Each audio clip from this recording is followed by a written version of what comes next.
hasta hornos eléctricos, convertidor LD, que era para la fabricación del acero, y hornos eléctricos. Sí, profe. Sí, profe. Ah, pero también habíamos visto el tema de ferroaleaciones, ¿no? Sí, que era Sí, también. cómo agregábamos los aleantes al líquido. Bien. Para ver cómo seguimos, vamos a hacer un pequeño repaso y después seguimos con los temas que hay para hoy. Bueno, ya van a seguir sumándose gente. ¿Pueden verlo eso ahí? Sí, profe, se Sí, ve. profe. Sí, profe. Bien.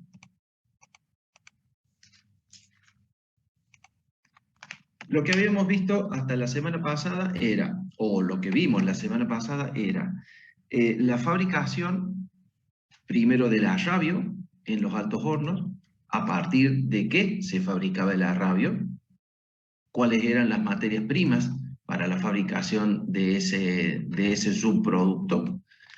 Habíamos visto que se fabricaba en un horno que era muy alto, de hecho que se llamaba alto horno, y que digamos en ese horno, se producían una serie muy grande de reacciones químicas, en donde una de las más importantes era la reducción, la oxidorreducción, perdón, del mineral de hierro por parte del monóxido que forma el carbono que entra con el coque, digamos, que es el combustible, y además se agregaba cal o caliza para la formación de las escorias. Eso era entre lo que entraba y salía del horno, y por supuesto, el producto que sale del horno, el principal, es el arrabio. El arrabio, le dije que era una especie de fundición bastante sucia, cargada de carbono, tiene 4% aproximadamente de carbono y tiene bastante silicio, fósforo, azufre, manganeso, que provienen del mineral, ¿no es cierto? Pero que eso como producto así casi que no se puede utilizar, sino que tiene que ir a un refino o un afino de ese producto, en lo que nosotros denominamos la conversión de esa fundición en acero. ¿Sí? ¿Me siguieron hasta ahí? Eso es lo que habíamos visto en la clase pasada. Entonces, para la fabricación del acero, nosotros teníamos o nos valíamos de dos métodos. Hay algún otro que todavía está vigente, pero me parece que en ese libraco que ustedes les venden, hay métodos que ya no se usan más hace muchos años, como el Siemens Martin y el Bessemer. Eso es como para tener una idea histórica de lo que fue pasando, pero básicamente no, ya esos métodos no se usan más. Lo que hoy está en uso todavía es el horno eléctrico, del cual salen los aceros de más alta calidad, y también el convertidor LD. ¿Sí? Entonces, a esta planta, digamos, a esta planta de acería, le llega el arrabio, que viene líquido desde el área de alto horno, se carga ese arrabio junto con chatarra en un convertidor, y luego, una vez que se bascula y se pone vertical ese horno, que es como una especie de pera, le entra una lanza de oxígeno, como la que ven en negro ustedes ahí, a una velocidad muy alta esa lanza de oxígeno, lo que hace es oxidar. Entonces van a ver ustedes que o sea, les estoy contando yo, va a disminuir el porcentaje de carbono, el de azufre, el de silicio, el de manganeso y el de fósforo. Es decir, van a pasar de un producto que se llama fundición a un producto que se llama acero. Y si ustedes, recuerdan, esta era las dos familias del diagrama de hierro-carbono. ¿Estamos? ¿Se entendió lo que dijimos? O sea, ¿se pueden aunar el concepto? Profe, ¿y la fundición ahí sería la rabio? La fundición, claro, es la rabio, está líquida, en ese caso está líquida, pero es una fundición por su composición química. Entonces, lo que va a pasar es que en el proceso de aceración, ¿no es cierto?, o de conversión de esa fundición en acero, van a bajar esos porcentajes de elementos. Principalmente va a bajar el porcentaje de carbono, que es el que ustedes tenían en el eje de las X en el diagrama de hierro-carbono. Entonces, al bajar el porcentaje de carbono, ustedes están convirtiendo una aleación llamada fundición en una aleación llamada acero, que tiene totalmente diferentes sus propiedades. Este es el otro método mediante el cual uno puede fabricar, eh, puede fabricar acero a partir de o de chatarra o también de arrabio. Es el horno eléctrico, ¿sí? Este horno puede alcanzar temperaturas mucho más elevadas, alrededor de los 3000 grados, y puede sacar un acero bastante más, más puro, ¿sí? ¿Me siguieron? Sí, profe. Bien. Entonces, este era el desglose del horno, en donde tenían ustedes los electrodos de grafito. Esto lo habíamos visto también en unos videos. Estos Profe, son los... ¿Sí? ¿más puro significa que tenga menos chatarra? No, no, no, no. Acá, digamos, a este horno entra la chatarra. Este horno se le sale la tapa, esta tapa se levanta y queda abierto el horno. A esto se lo carga con chatarra, que es lo más sano que puede haber, porque usted no está sacando constantemente mineral de las minas, que dejan pasivos ambientales prácticamente imborrables en el planeta. Entonces, hay chatarra de acero de a millones de toneladas en todos los países del mundo. Entonces, ¿qué tenemos que hacer? Y lo que tenemos que es refundir la chatarra de acero y digamos, acomodar la composición a lo que queremos fabricar, pero no seguir sacando minerales de la tierra. No sé si me entendés el concepto.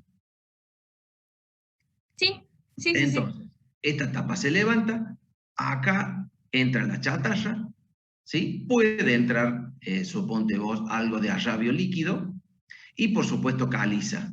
Entonces, van a pasar dos cosas. Esto se va a fundir. Encima digamos, acero líquido, porque esto ya una vez fundido, esto, cuando termine el proceso, esto es acero líquido, por un extremo, por una punta, por una piquera, esto gira, ¿no? Esto tiene un giro. O gira para un lado o gira para el otro. Báscula se llama, así, báscula. Cuando báscula para este lado, saca las escorias, ¿sí? Y una vez que se ha escorificado, este acero queda limpio, báscula para el otro. Entonces sale el acero por este otro lado. Ese acero sale bastante, pero digo, a lo que un acero un poco más de mayor calidad, sería la expresión sería, acá, con este proceso, se obtiene un acero de mayor calidad, no más puro, que está mal dicho, más puro, y creo que yo empleé ese término, está mal. Un acero de mayor calidad. Entonces, porque se desarrollan temperaturas más elevadas acá. Simplemente es por eso. ¿Se entendió? Profe, una consulta. Sí. Entonces sería más puro porque se hace a una temperatura más elevada o también porque tiene lo de la remoción de las escorias. Bueno, vamos de vuelta. Yo dije más puro y está pésimamente dicho, está mal. Es de mayor Calidad. calidad, de mayor calidad, acero de mayor calidad. ¿Por qué? Bueno, porque esa elevada temperatura me permite eliminar elementos, por ejemplo, como el carbono, como el azufre, el silicio y demás, entonces, y que eso se vayan en la escoria. Siempre va a haber escoria y siempre habrá que eliminar la escoria. Si yo elimino mal la escoria, bueno, yo ahí estoy, digamos, de alguna manera disminuyendo la calidad del acero, pero el escorificado se hace siempre. No sé si contesté todas las preguntas o la pregunta que me hiciste. Sí, profe, gracias. Perfecto. Bien, denme un segundito, por favor.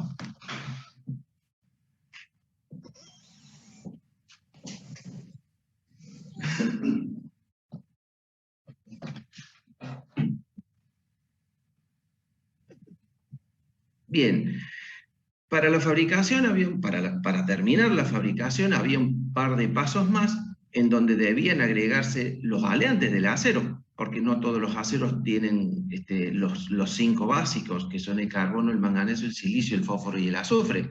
Suelen tener cualquiera de estos que ustedes ven acá, y esos aleantes vamos a ver que se agregan bajo la forma de, que habíamos visto, de ferroaleaciones. Y además, a ese acero, que ya son toneladas, ¿no es cierto?, se los pone en una especie de horno de cuchara que se denomina metalurgia secundaria, y se le produce un afino y un desgasificado. Es decir, este líquido que está dentro de este horno, como está a tan alta temperatura, es demasiado amigo del nitrógeno, del hidrógeno del aire, del oxígeno puntualmente del aire, y esos gases se diluyen en el acero. Por lo tanto, a nosotros no nos sirve que haya gases metidos, diluidos acá adentro. Lo que hace este horno es producir un vacío acá adentro y eliminar los gases. ¿Me siguieron con la idea? Sí, profe. Bien.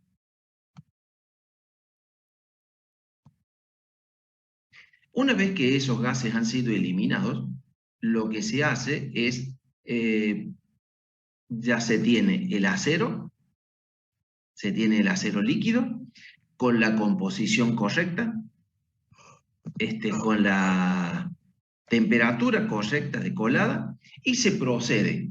Esto viene acá y se procede a la colada del acero, porque el acero no lo puedo mantener indefinidamente líquido, hay que ponerlo en algún lado. Entonces, una vez que se le agregaron las ferroaleaciones, ¿no es cierto?, para agregar todos los elementos de aleación que ustedes necesiten, se les realiza el desgasificado que habíamos dicho, se procede a la colada.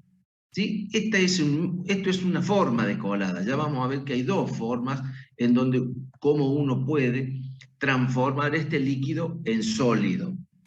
¿Estamos lo que digo?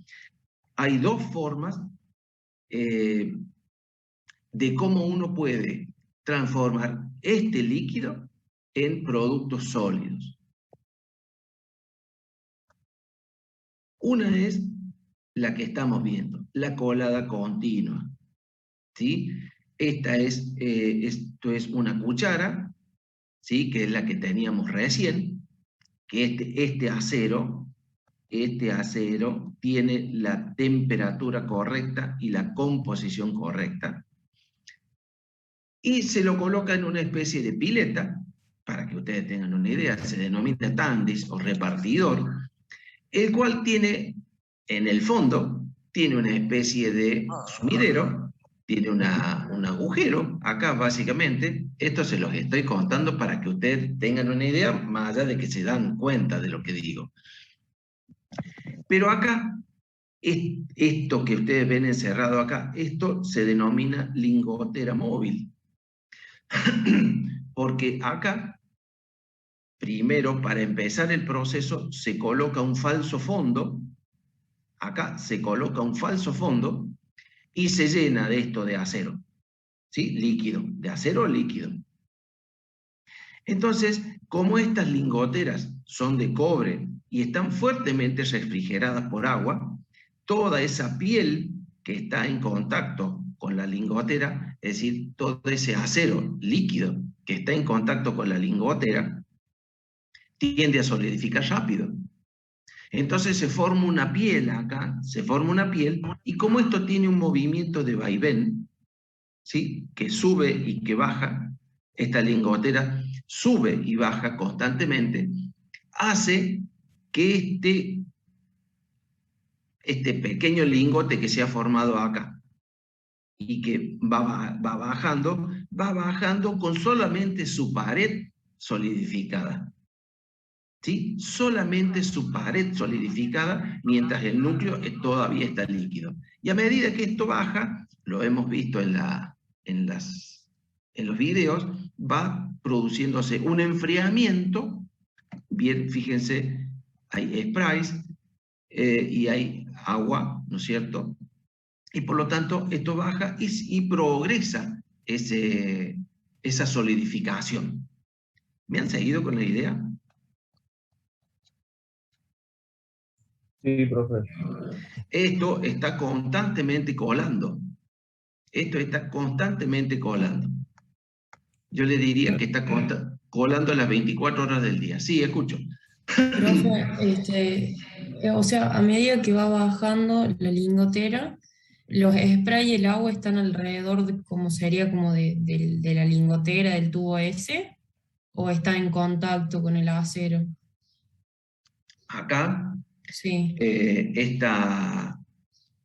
estas lingoteras están fijas, digamos, fijas siempre en el mismo lugar, que tienen un movimiento de vaivén, ¿sí? De subida y de bajada. ¿Para qué? Para que se despegue esta parte que está siendo solidificada. ¿Me entendés? Entonces, esto baja continuamente, constantemente está moviéndose.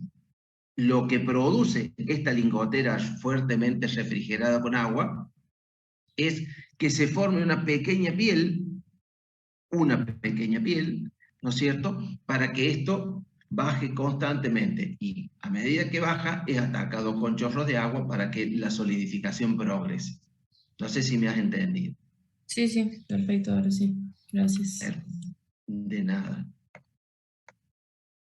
Esto es, por ejemplo, una fotografía de una planta que tiene colada continua. Las lingoteras están acá, no sé si los alcanzan a ver. Las lingoteras esas estarían ahí. Cada una de esas está sacando palanquillas. Esto se denomina palanquilla. Provienen de la colada continua. Estos son palanquillas que están en el proceso de solidificación. Y acá ya casi están solidificadas y para acá todas se van enfriando. ¿Se entiende lo que digo? Sí, profe. Bien. Esto es entonces, esto es un producto que es semielaborado que se denomina palanquilla. Puede ser de sección cuadrada, pero también puede ser de sección rectangular. De sección cuadrada, por ejemplo, es para cuando nosotros queremos fabricar barras de acero, perfiles, alambres, alambrón, y planas, ¿no es cierto?, cuando vienen con forma de chapa, es justamente para fabricar chapas de distintos espesores. Esas son las palanquillas. Sí, escucho. Bien. Estas son las palanquillas ya solidificadas y frías, ¿no? Estas son las palanquillas. Estas palanquillas tienen alrededor de, según, ¿no es cierto?, según la planta de acería de la que se trate, andan entre los 6 a los 12 metros aproximadamente, y son cortadas, ¿no es cierto?, no sé si ustedes alcanzan a ver acá, en estos extremos, por un oxicorte. Entonces van siendo seccionadas las palanquillas estas. Pero tienen aproximadamente una longitud de 6 a 12 metros, y esto, por ejemplo, es un cuadrado de 100 milímetros, supónganse ustedes, por 100 milímetros, o 150 por 150. Eso es más o menos la palanquilla, que es el producto de la colada continua. ¿Me han seguido con la idea? ¿Sí? Sí, profe. Perfecto. Estas también son palanquillas, nada más que un poco más cortas, pero son palanquillas al fin. Y el otro método para poder hacer que el acero solidifique es el método que es el convencional, que es el que se utilizó hasta hace algunos años ya, algunos años largos ya, era el método por lingotes, ¿sí? Es un método discontinuo. La colada que vimos hasta recién era continua, es decir, está colando constantemente, ¿no? Mientras que este es un proceso discontinuo. Si ustedes ven acá arriba, está la cuchara de colada. Ya la habíamos visto. Esta tiene acero ahí, que tiene su composición y temperaturas correctas. Y lo que hace es poner su fondo y, digamos, conectarlo a un caño, por así decirlo, que se denomina madre y que mete, digamos, acero líquido para llenar los lingotes desde abajo. Hay veces que los llenan desde arriba y hay veces que los llenan desde abajo. Cuando el lingote, necesitamos que el lingote tenga una buena calidad superficial y demás, normalmente se llenan por abajo, porque cuando ustedes tiran, supónganse si este es el lingote, y le tiran a acero desde arriba, este salpicar que se produce genera gotas frías en las paredes de la lingotera. Por lo tanto, esos son defectos que va a tener el lingote cuando esté solidificado. Y ven ustedes una especie de bolsita ahí, ¿no? Que en realidad lo que tiene esto es, se llama polvo de colar, porque es un polvo exotérmico que hace que este líquido, esta superficie líquida, ¿sí?, se mantenga líquida hasta el final.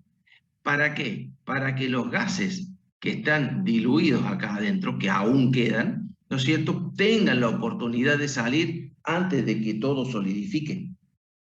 Si no, quedan muchos gases ocluidos ahí. ¿Me han seguido con la idea? Esto último, profe, no entendí. Sí, profe. Sí, ¿qué parte? ¿Qué pasó? La bolsita. Ah, la bolsita. Bueno, la bolsita contiene un polvo que se denomina exotérmico. Es decir, es un producto que se agrega, ¿no es cierto?, para que esto apenas lo toca, este acero líquido, esto tiene 1600 grados.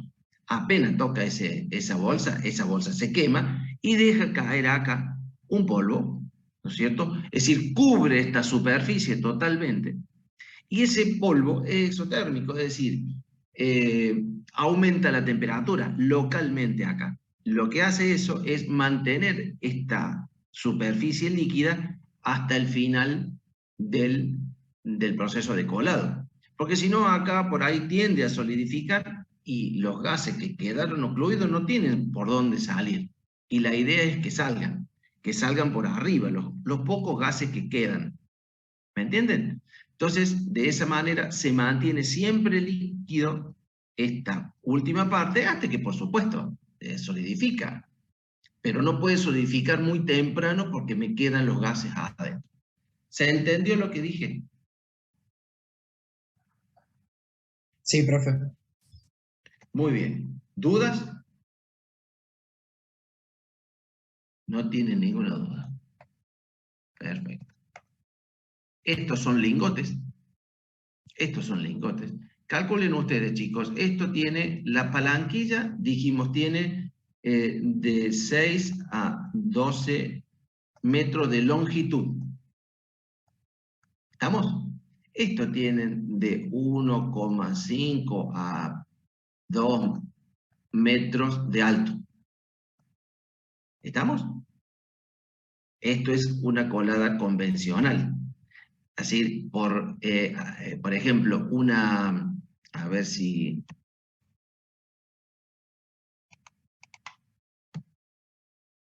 Cuando se vacía esta cuchara, ¿no es cierto?, se vacía ocupando 6, 7 lingotes de estos, por ejemplo. ¿Sí? Y ahí la cuchara debe ir a buscar más acero líquido. Entonces, el proceso se discontinúa. En el caso de la colada continua, esto está constantemente colando, ¿sí? Esto está constantemente colando prácticamente las 24 horas del día. ¿Estamos?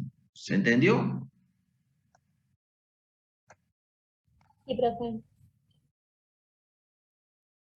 Muy bien. Ahora entramos en un tema que es, que se denomina tratamientos térmicos del acero. Nosotros ya vimos qué es el acero, que es una fundición, las características que tienen. Y ahora del acero, bueno, vimos cómo se fabrican los aceros, a partir de qué se fabrican los aceros, cuáles son los métodos. Y después el acero estaba líquido, bueno, y acabamos de ver cómo solidifican los aceros, en qué y cómo, cuáles son las tecnologías que hay previstas para que se produzca eso. Y una vez que está el acero y está convertido en, por ejemplo, piezas, hay tratamientos térmicos del acero. Son procesos, estos tratamientos térmicos, son procesos que se le hacen a las piezas de acero para obtener las propiedades que a nosotros nos hagan falta. Entonces, ¿qué son los tratamientos térmicos? Bueno, se los puede definir así como una especie de una secuencia de calentamientos seguido de enfriamientos a distintas velocidades para lograr conseguir, ¿no es cierto?, del acero las propiedades que a nosotros nos hacen falta. ¿Qué necesitamos? Y bueno, necesito baja dureza porque yo necesito mecanizar las piezas. Bueno, perfecto. En esos casos se hace un recocido. Y bueno, yo necesito convertir estas dendritas. Bueno, en ese caso se hará falta un normalizado. En otro, qué sé yo, por ejemplo, necesito tener unas piezas que sean bien duras y resistentes. Bueno, hará falta hacer un temple revenido. Entonces, todos esos tratamientos que yo les he nombrado tienen calentamientos a diversas temperaturas seguidos de enfriamientos a distintas velocidades para lograr las propiedades que a mí me hacen falta. ¿Está claro?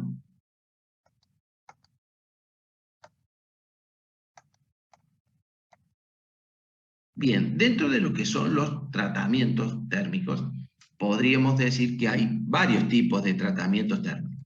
En la primera de las clasificaciones podríamos decir que están los tratamientos anisotérmicos, isotérmicos y los termoquímicos. ¿Sí? Podríamos decir que son esa la clasificación. Por supuesto que de esto hay bastante para hablar. En lo que es tratamiento anisotérmico, ¿qué son los tratamientos térmicos anisotérmicos que se los denomina? Acá se los puede definir que son los tratamientos térmicos en lo que en la estructura austenítica se va a transformar en otro constituyente, pero a temperaturas variables, ¿sí? A medida que transcurre el tiempo y baja la temperatura, la austenita se va a transformar en otro constituyente. ¿Me siguen con lo que digo? Mínimamente. Sí, profe. Después tenemos los isotérmicos, ¿sí? Anteriormente eran los anisotérmicos y estos son los isotérmicos.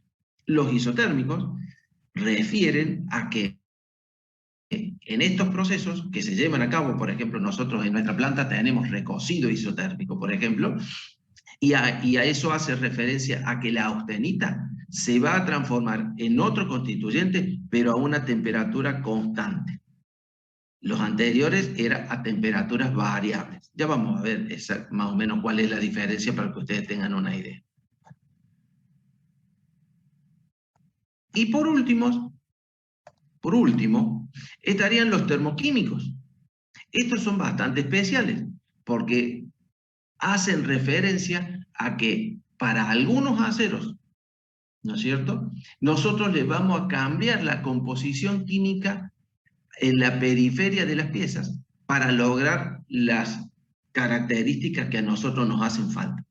Es decir, vamos a cambiar la composición química de la periferia de las piezas, ¿sí?, para lograr tener las condiciones que a nosotros nos hacen falta. Bien, entonces comenzamos viendo los que primero dijimos, los tratamientos anisotérmicos. Esto tenía que ver con el enfriamiento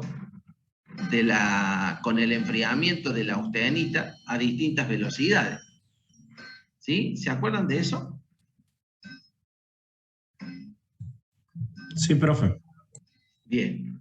Pero, profe, perdón, recién Sí. cacho. ¿Qué cosa tiene que ver con eso? ¿Lo anisotérmico? No entiendo la pregunta. Que usted dijo que tenía que ver con el enfriamiento de la austenita.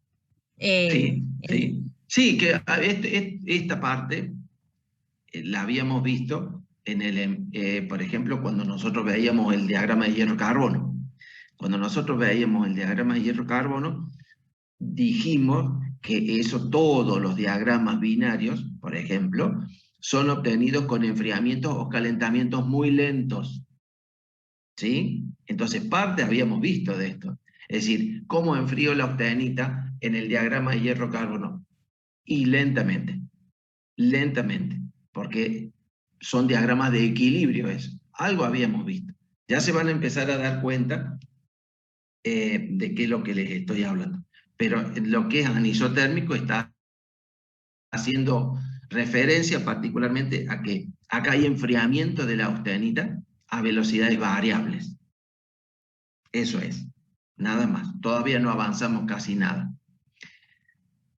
Dentro de este grupo de tratamientos térmicos, tenemos el recocido, el normalizado y el temple y el revenido. Eso es como primero. Esta sería la curva. Esta es una curva, por ejemplo, en donde en este eje... Profe, ¿Sí? Adelante. perdón. No me quedó claro qué es lo de la diapositiva anterior. Una clasificación. Una clasificación. Listo, gracias. Esto es la clasificación de los tratamientos anisotérmicos. Tratamientos térmicos anisotérmicos. Entonces, Gracias. ¿era eso?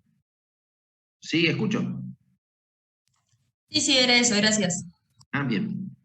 Entonces, lo que ustedes están viendo acá es, en el eje de las Y, las temperaturas a las que hay que llegar, y en el eje de las X están los tiempos.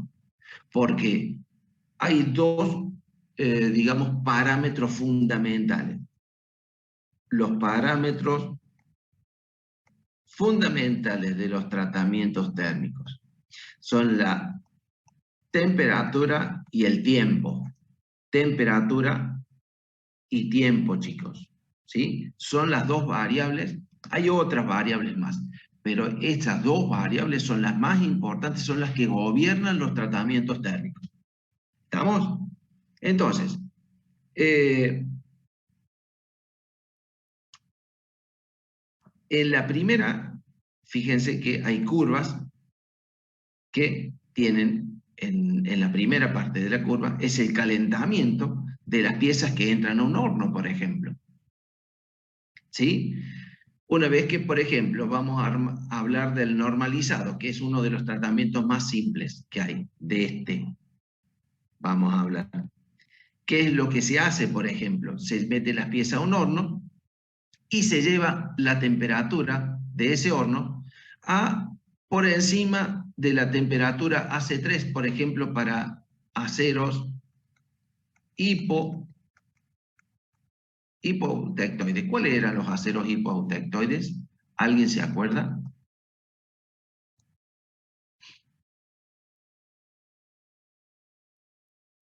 Vamos. Vamos. ¿Cuánto carbono tenían los hipoautectoides? Menores a 0,9, profe. Menores a 0,9, exactamente.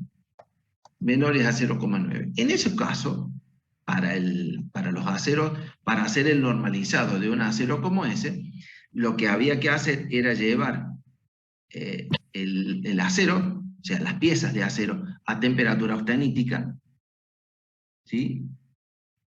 A la temperatura austenítica, mantenerlo, ¿sí? Mantenerlo a esa temperatura y luego enfriarlo al aire. Eso era el normalizado. De eso se trata el normalizado. El calentamiento de las piezas hasta el estado austenítico y mantención, ya vamos a ver para qué lo mantenemos acá, y luego un enfriamiento al aire. ¿Estamos?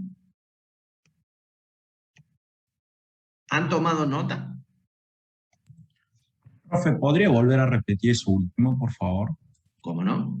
El normalizado, ¿sí? El normalizado consiste en llevar las piezas al estado austenítico, o llevar el acero al estado austenítico, mantenerlo y después enfriar, sacar las piezas del horno y enfriarlas al aire. ¿Sí? Entonces, ¿qué vamos a decir acá? Este periodo de tiempo, ¿no? O esto, prácticamente este periodo de tiempo. ¿Para qué ese periodo de tiempo? ¿Qué necesidad tengo yo de mantener, ¿no es cierto?, a la temperatura austenítica del acero o las piezas de acero? Bueno, la necesidad es total. La necesidad es porque la austenita, como ustedes se acuerdan y ya saben, porque todos rindieron, puede disolver mucho carbono. ¿Sí? Es la única estructura que puede disolver el carbono. Por lo tanto, se la lleva al estado austenítico, a las piezas de acero, para que toda la masa de acero tenga la misma composición. Es decir, que por esta permanencia que yo les estoy hablando, sea el porcentaje de carbono, el porcentaje de níquel, el porcentaje de cromo, el porcentaje de silicio, todos los elementos estén homogéneamente distribuidos en la masa de acero.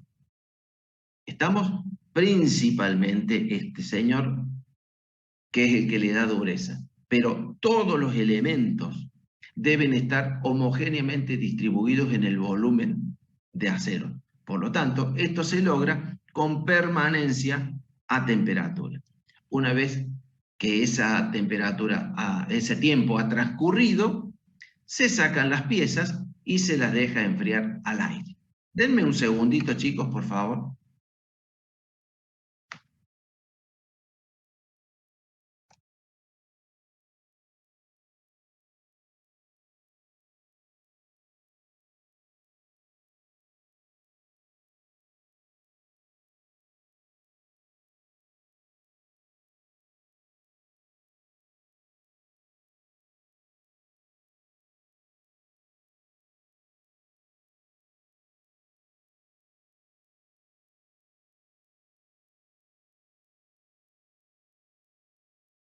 ¿Están ahí, chicos?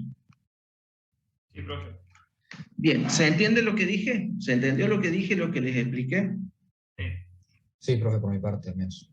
Profe, Bueno. eso de la homogeneización en el acero, ¿eso es para todos los tratamientos? Para todos. Para todos. Hay muchos tratamientos que ya vamos a ver que no llegamos al estado austenítico, pero necesariamente tenemos que tener la homogenización de todo lo que es químico, pero además la homogeneización también de la temperatura, porque hay piezas que son gruesas. Entonces, la pieza que es gruesa se calienta mucho o rápido, se calienta rápido por fuera, pero por dentro hay que dejar que el núcleo también tenga la misma temperatura. Entonces, bueno, dentro de todo lo que debe homogeneizarse, también entra la temperatura. Está buena la pregunta que hiciste. ¿Estamos? ¿Se entendió? Sí, profe, gracias. Perfecto. ¿Cómo andan con la profe Claudia?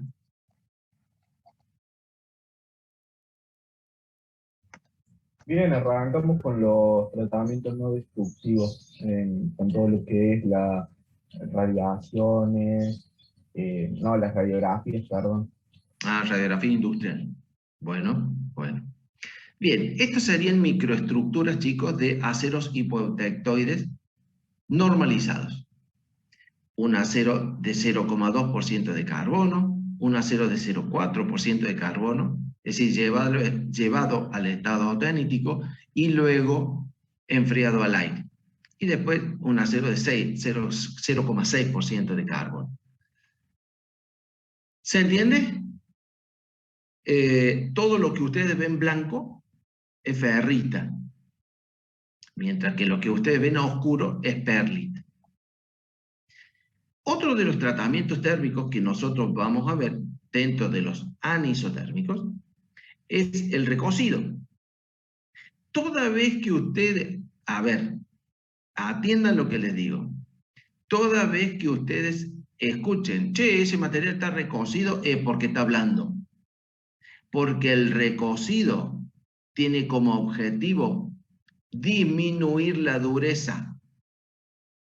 Si un material está recocido, es que está blando. Se le ha hecho ese tratamiento por diversas causas, pero puntualmente para bajar su dureza y resistencia. Denme un segundo, por favor.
Chicos, disculpen que me llaman de la fábrica, me van a volver loco. ¿Está claro para qué sirve el recocido? ¿Sí? Sí, profe. Profe, lo que está ahí abajo, sí. ¿son distintos tipos de recocido o es un recocido que termina... No, espere. Está perfecta todo esto son distintos tipos de recocidos, pero todavía no se los he desglosado. Pero lo que les he dicho, sí, porque cualquiera de estos tiene como objetivo esto, disminuir la dureza, pero no se utilizan indistintamente. A eso voy, pero todavía no lo hemos visto. ¿Hay más preguntas? ¿El normalizado tiene un objetivo? No sé si lo dijo y me perdí. No lo dije. No lo dije. Bien. Volvemos al normalizado. Está muy buena el objetivo del normalizado. Qué buena que estuvo la observación. Mil disculpas. El objetivo, a no ser de que esté más adelante, pero no creo que esté. El objetivo del normalizado es normalizar la estructura acorde a la composición química del acero. Eliminar, por ejemplo, las estructuras dendríticas, que son propias de la solidificación. Afinar el grano del acero. Eliminar estructuras, por ejemplo, de soldadura, eliminar las estructuras de soldadura, eliminar estructuras de recalentamientos que haya tenido el acero, eliminar, por ejemplo, tratamientos térmicos mal hechos, ¿sí? Todo eso tiene como objetivo, o para cualquier cosa de esas tiene como objetivo, se puede utilizar el normalizado. Volvemos. para eliminar estructuras de colada, para eliminar estructuras de solidificación, como por ejemplo de soldadura, para afinar el grano, para eliminar calentamientos o sobrecalentamientos que haya sufrido el acero, eliminar tratamientos térmicos mal hechos. Para todo eso se hace un normalizado. ¿Está claro? Y estuvo bueno porque yo no se los había dicho. En el caso del recocido, el objetivo que tiene era disminuir la dureza. Pero hay varios tipos de recocido, no es solamente uno. A ver, yo creo que tengo las curvas acá. Por ejemplo, en este caso, en el primer caso, necesariamente las piezas de acero deben entrar en el campo austenítico. ¿Sí? Fíjense que le dice de regeneración o austenización completa. En este caso hay que entrar a gama sí o sí. En este otro, por ejemplo, es muy utilizado para cuando se fabrica, por ejemplo, dentro de un montón de cosas, cuando se fabrica alambre. El alambre se fabrica en frío. Entonces el alambre en frío toma acritud. Entonces si yo necesito seguir deformando el alambre, bueno, tengo que hacer un recocido contra acritud. Ya vamos a ver de qué se trata. Y vamos a ver los otros dos con alguna curva. Acá están las curvitas.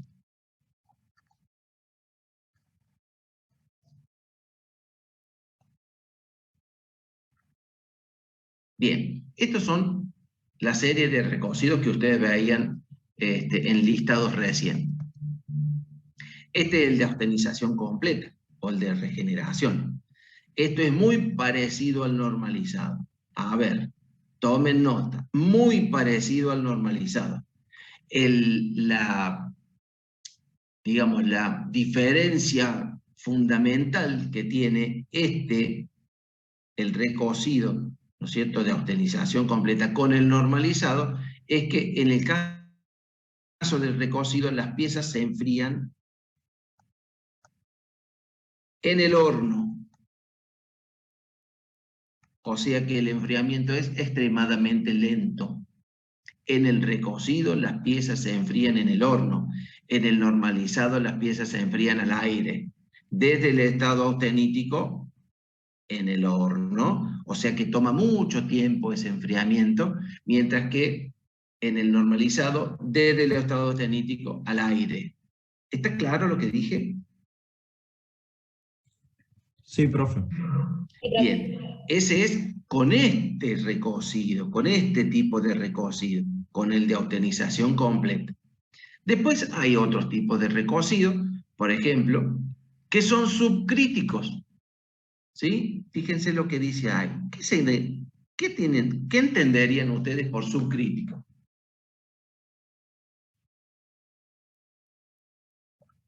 Están por debajo del punto crítico. ¿Cuál? La temperatura crítica. ¿Cuál? 723 grados. Y la Y temperatura... lo está viendo ahí, ¿no es cierto? Deltoide. Claro, ¿qué temperatura es esa? O sea, profe, entonces Deltoide. sería la... O sea, Esta por es la debajo. temperatura deltoide. Ese es el primer punto crítico. Sí, escucho, disculpe.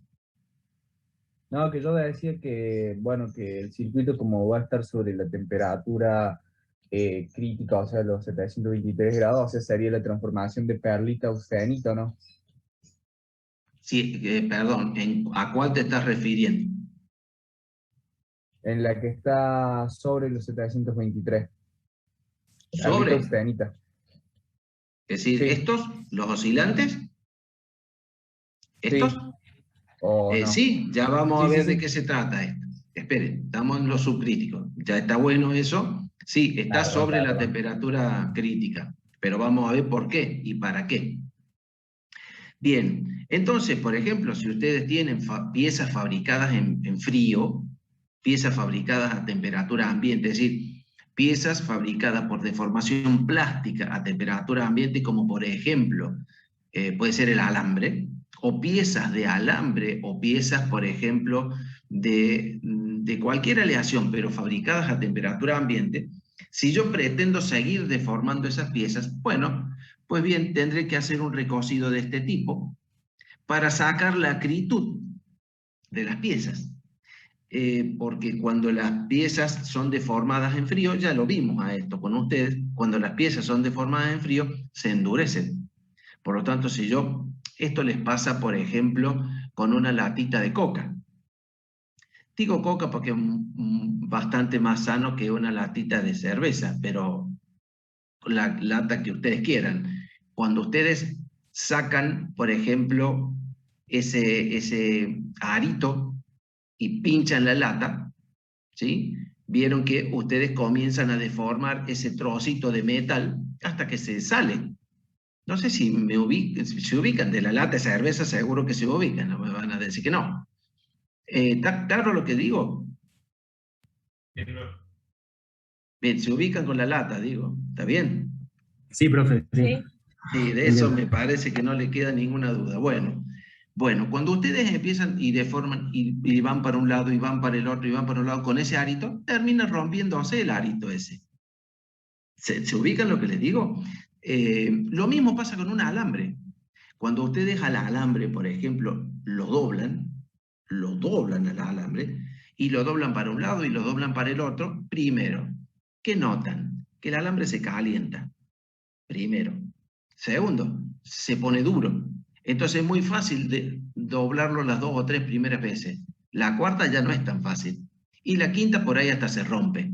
Y si siguen se va a romper. ¿Por qué? Y porque la deformación en frío, que se denomina, hace que el material se endurezca, hasta que si yo lo sigo deformando se rompa.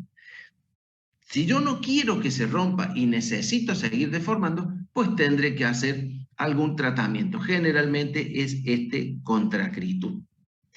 Este otro, por ejemplo, lo hacemos en nuestra fábrica, que es para simplemente ablandar las piezas y que queden mecanizables. Pero estos otros tres, ¿sí? Por ejemplo, suelen utilizarse mucho para la matricería. ¿Por qué? Porque la matricería, los aceros de matricería, cuando están templados y revenidos, son durísimos, son muy duros, justamente. La matriz tiene que ser muy dura para que dure mucho. ¿Estamos? ¿Me siguen con la idea?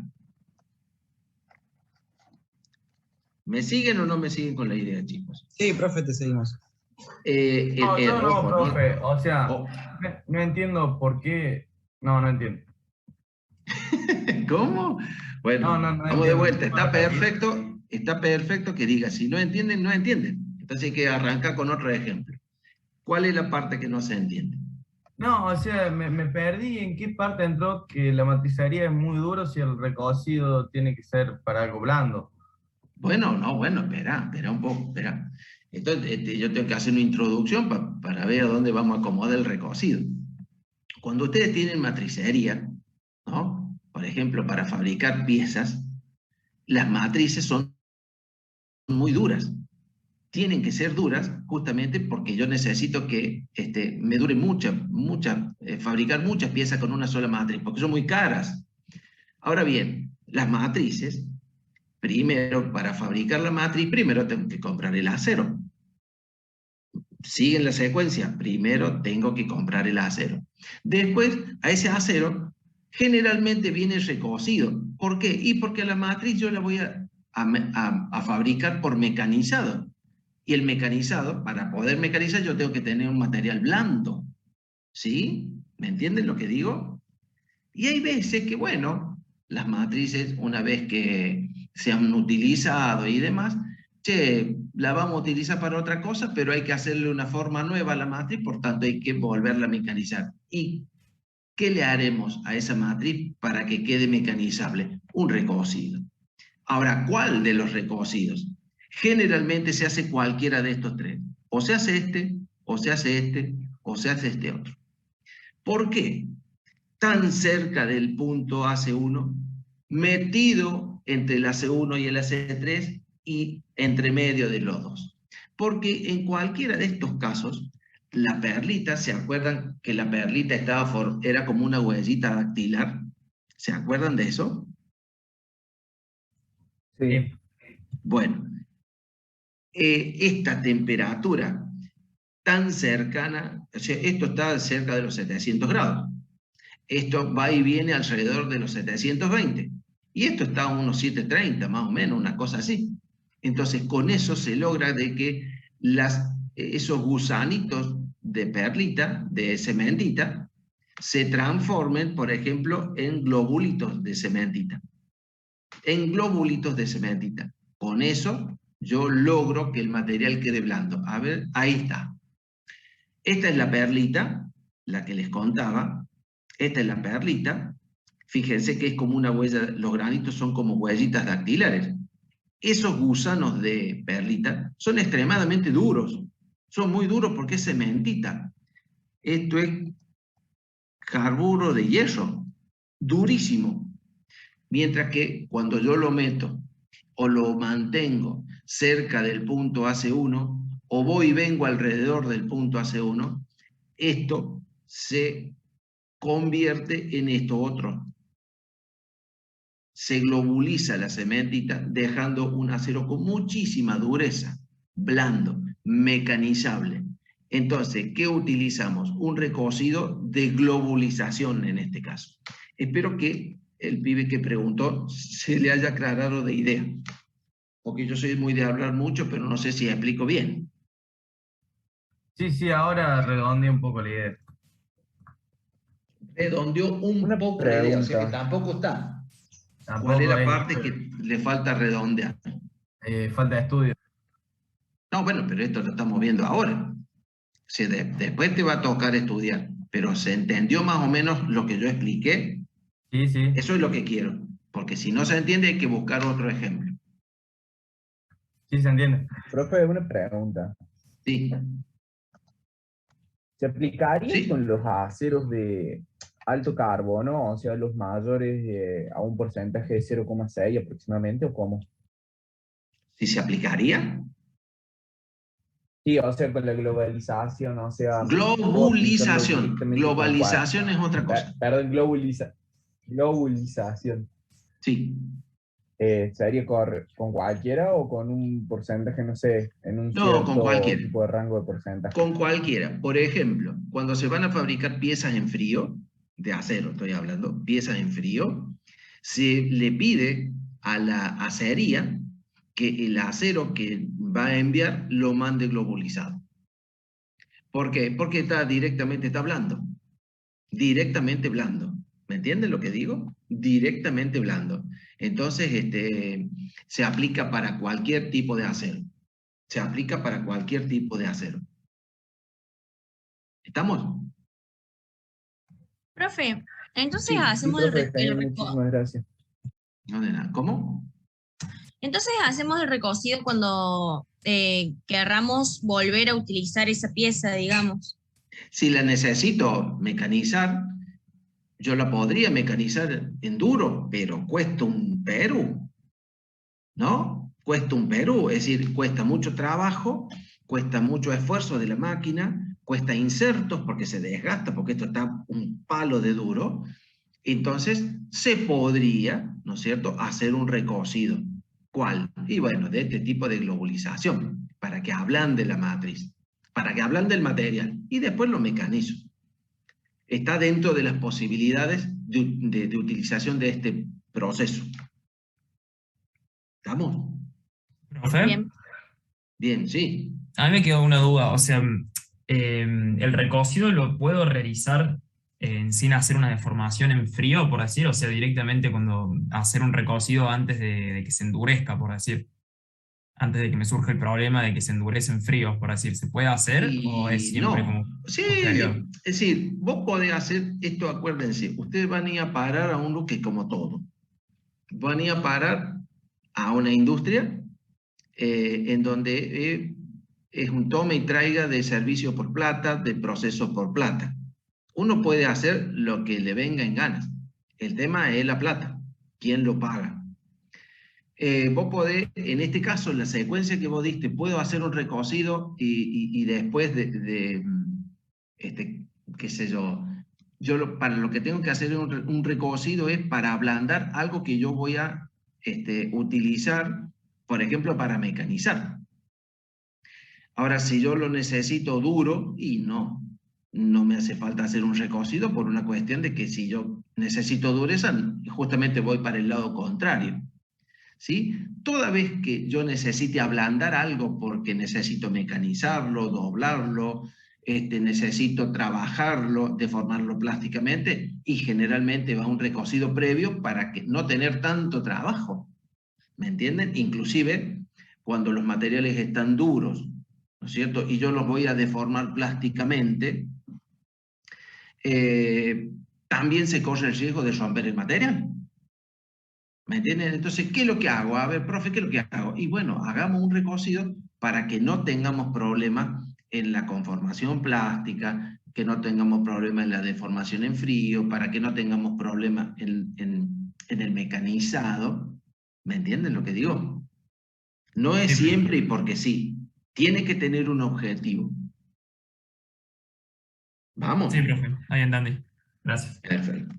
Profe, Sí, adelante. Adelante. le hago una consulta. No me quedó claro el recocido globular. ¿Se podría volver a la diapositiva anterior? Sí. Ahí. Los globulares no me quedaron claros y tampoco sé cuál es la diferencia en el que está en globular, pero en subcríticos, y los otros globulares. Bien. La diferencia es ínfima. Es ínfima. Pero hay que prestar mucha atención para cuando uno trata térmicamente esto. Sí, el tratador térmico tendría que prestarle mucha bolilla a esto. Mientras ustedes no pasen esta temperatura de los 723, no va a pasar absolutamente nada. Es decir, no va a haber cambio estructural ni nada. Simplemente que con este va a ablandar. ¿Sí? Esto puede ser aplicable a las matrices de las que venimos hablando. Simplemente no le va a pasar nada porque en ningún momento tocamos el AC1, que es el punto de transformación. Esta temperatura, niños, es la temperatura eutectoide. Ojo. ¿Sí? En este otro, que es el oscilante, tanto con este proceso como con este, como el otro también, los tres, logro esa globulización de lo que yo estoy hablando. O sea, que con los tres logro la globalización esa. ¿Estamos? Con los tres logro la disminución fuerte de la dureza porque la cementita se me transforma en bolitas, que es lo que está en la fotomicrografía posterior. ¿Sí? Con los tres yo logro esto. Ahora bien, por ahí lo que hay que tener en cuenta, y ya es algo un poco más fino, que por ejemplo, de aceros de matricería, para aceros de matricería, estoy hablando de este proceso particularmente, o de este otro, yo acá he entrado al estado austenítico, digamos, tanto en este como en este, la perlita se me ha ido a austenita. Yo no fui tan a fondo porque yo no les voy a preguntar tan a fondo, pero ya que me lo preguntan, en estos dos últimos, en este proceso y en este proceso, al pasar el AC1, la perlita se me transforma en austenita. ¿Me entienden lo que digo? ¿Me siguen en lo que digo? Sí, profe. Digo por la persona que pregunto, por la piba que pregunto. Entonces, yo tengo que tener mucho cuidado en el proceso de enfriamiento de estos dos procesos. En el enfriamiento de estos dos procesos. Porque yo, al tener austenita, ¿sí? Y sin querer, por ejemplo, o se corta la luz, o sin querer viene un empleado y me saca las piezas al aire, esa austenita al aire va a pasar a martencita. No me va a globalizar nada. Va a pasar a martencita. Y en vez de ablandar, voy a endurecer. Eso yo no se los comenté porque un poco es un poco más fino, ¿no es cierto? Yo lo que necesitaba era que ustedes supieran lo que sucede como globulización y que se obtiene como punto final la disminución de la dureza.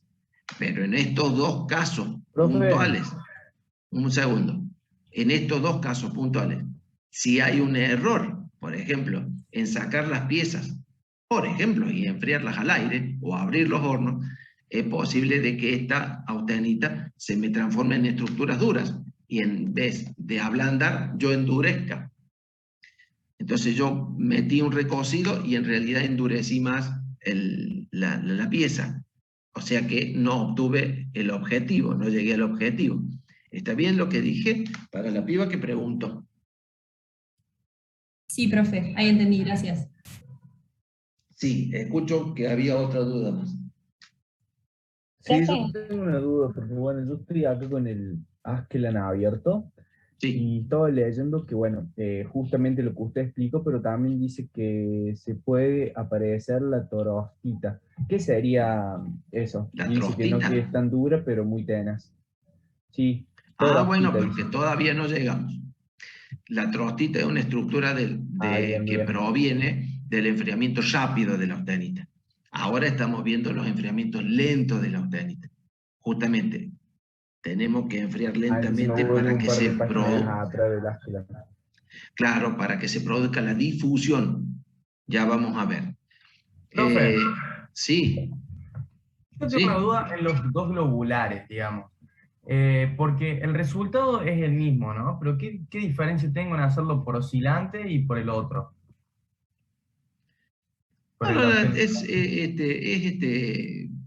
No sé, no te diría que es indistinto, pero por ejemplo, para hacer que sea, esto por ejemplo nosotros lo hacemos para la matricería nuestra, en donde logramos una muy buena globulización y muy baja dureza. Y también está más o menos lo mismo. Está más o menos lo mismo. Lo que no le puedo pifiar acá, lo que no le puedo pifiar es esta pendiente. Es decir, esa velocidad de enfriamiento. Debe ser lenta, por lo tanto, dentro del horno. Sí, escucho. No, perfecto. O sea, se elige indistintamente cuál utilizar. Sí, muchas veces los fabricantes de acero, de estos tipos de acero de matricería, te dicen, según la composición del acero, que vayas a este último. Cuando los aceros son muy fortachos, digamos, que tienen mucho elemento aleante, por ahí meterse acá los diluye, digamos, más eficientemente. Acordate que esto es un proceso de difusión, ¿no? Es un proceso de difusión que se da por temperatura elevada.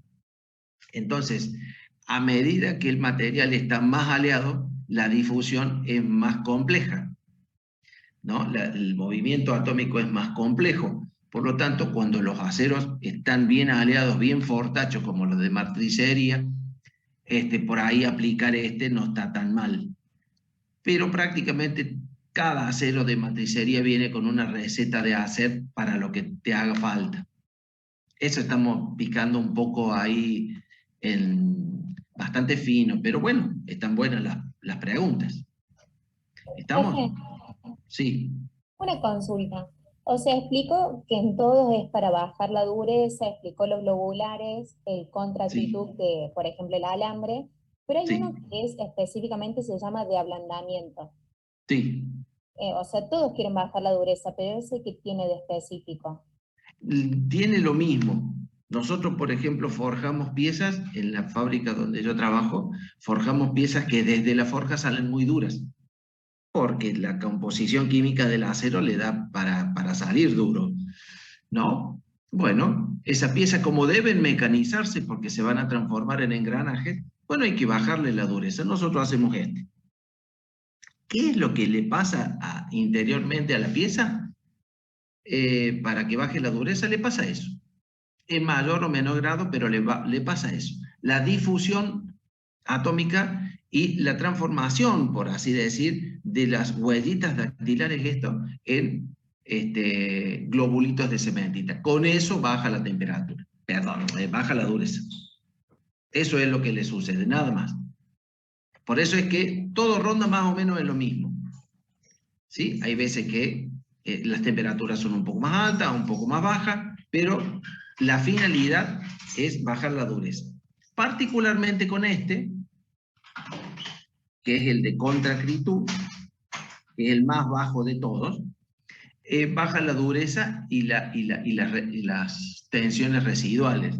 Porque cuando ustedes deforman en frío, por ejemplo, en el caso del alambre, quedan muchas tensiones residuales. Entonces, este tipo de recocido las elimina.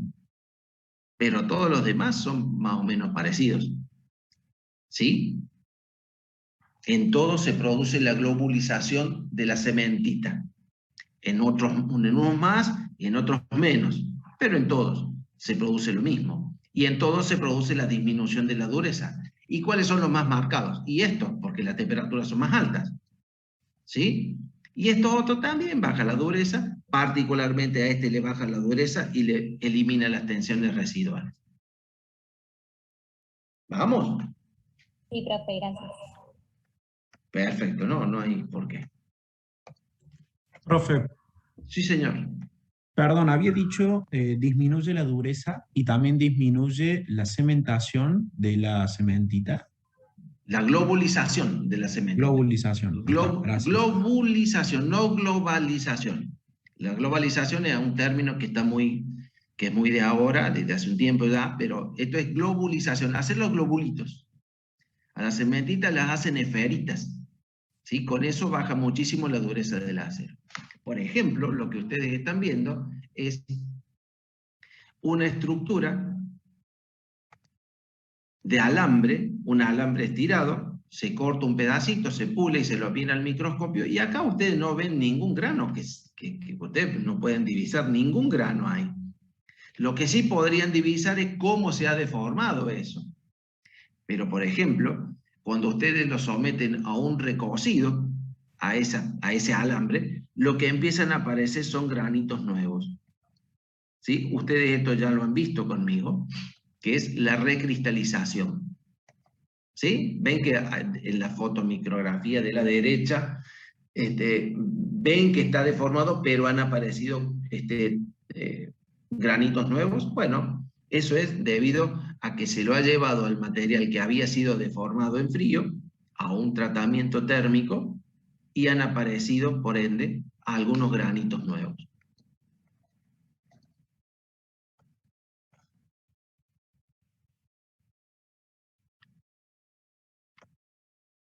Y acá está algo que uno de ustedes preguntó, el tema de la trostita y demás.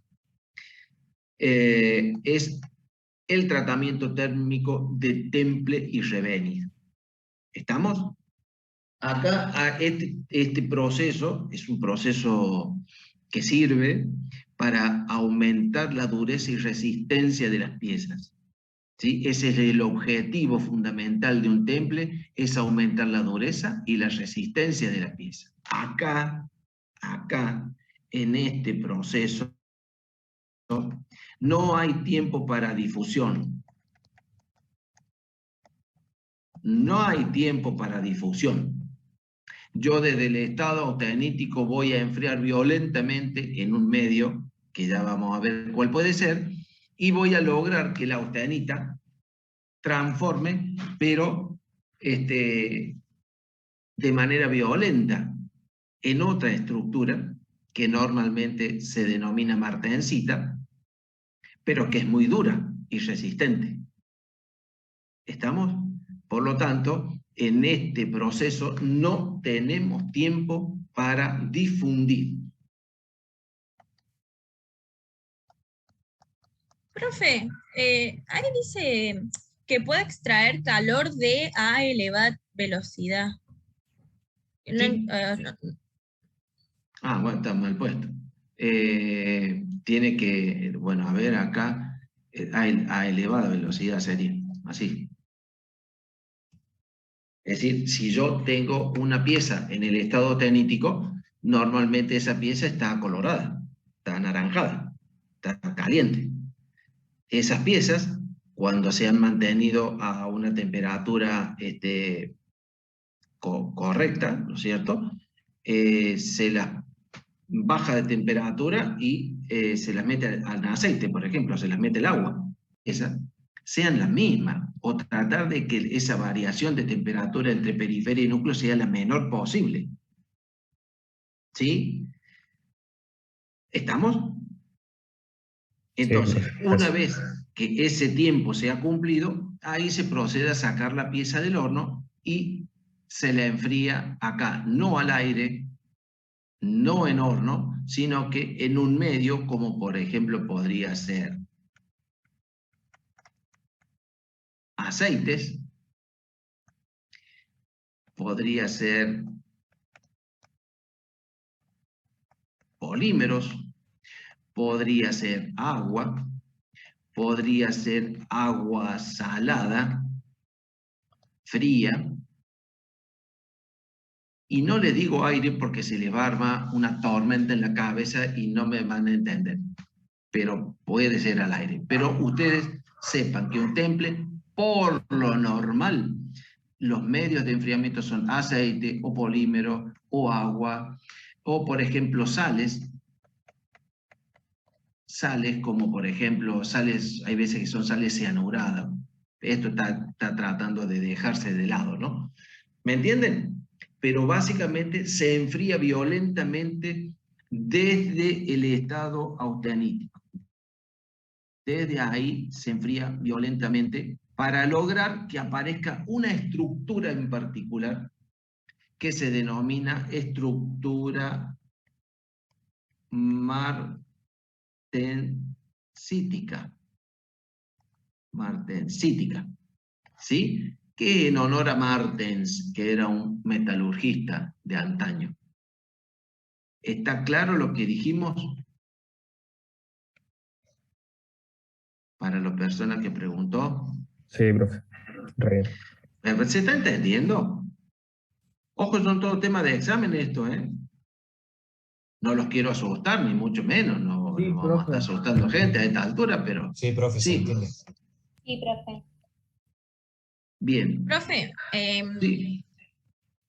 o sea, a mí me quedó medio un trauma del parcial pasado, de que por ahí estaban esas Un preguntas trauma. que decían.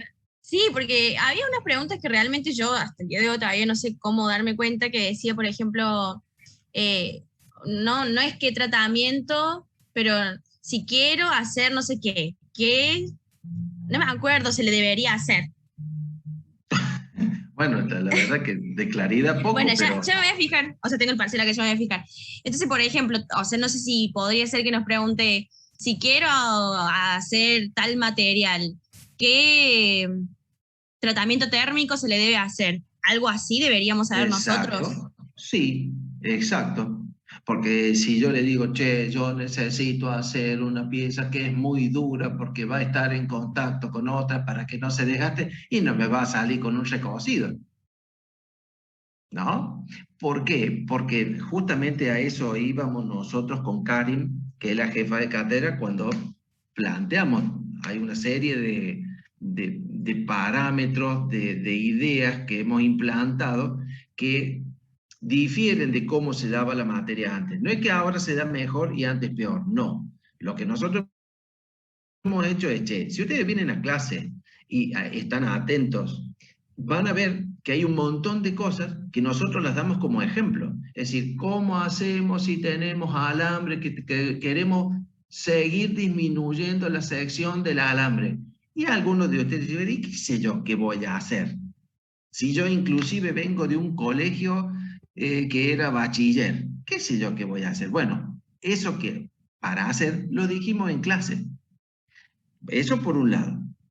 Ahora la pregunta, ¿usted me va a preguntar qué tratamiento puedo hacer? Sí, yo le voy a preguntar qué tratamiento. Por supuesto que una pregunta a la altura de donde están ustedes, pero podría ser, si yo necesito seguir deformando un material en frío, ¿qué tratamiento usted le haría?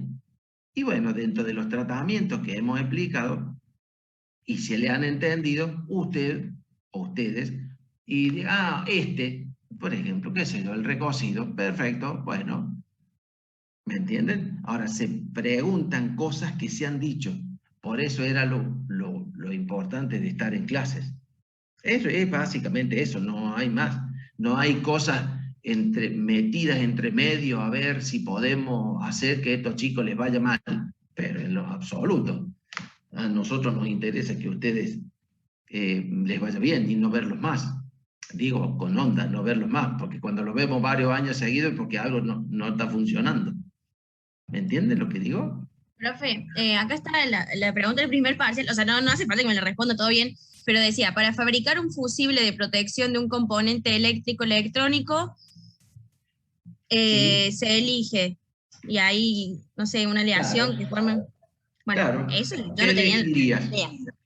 Un fusible, porque lo hemos dicho, por eso. Un fusible es algo que tiene que saltar para que algo no se rompa. Por eso los fusibles de tu casa saltan cuando vos metés los dedos al enchufe. ¿No? Saltan las térmicas, se les denomina fusibles, pero son fusibles en realidad. ¿Para qué saltan? Y para prevenir que vos no te cocines en un enchufe, con los niños que siempre andan dando vueltas. Entonces, ¿qué es lo que sucedería con los fusibles? Y bueno, estaban fabricados de una aleación de muy bajo punto de fusión. ¿Y cuál era la aleación de bajo punto de fusión? Y de un eutéctico. Porque el eutéctico era la aleación de más bajo punto de fusión de alguna familia. ¿Se acuerdan de eso? Porque, y bueno, suponte voy, bueno, pero yo lo haría para mejor de titanio elaborado con polonio y me cocina la electricidad hasta que eso se funda. ¿Me entienden lo que digo?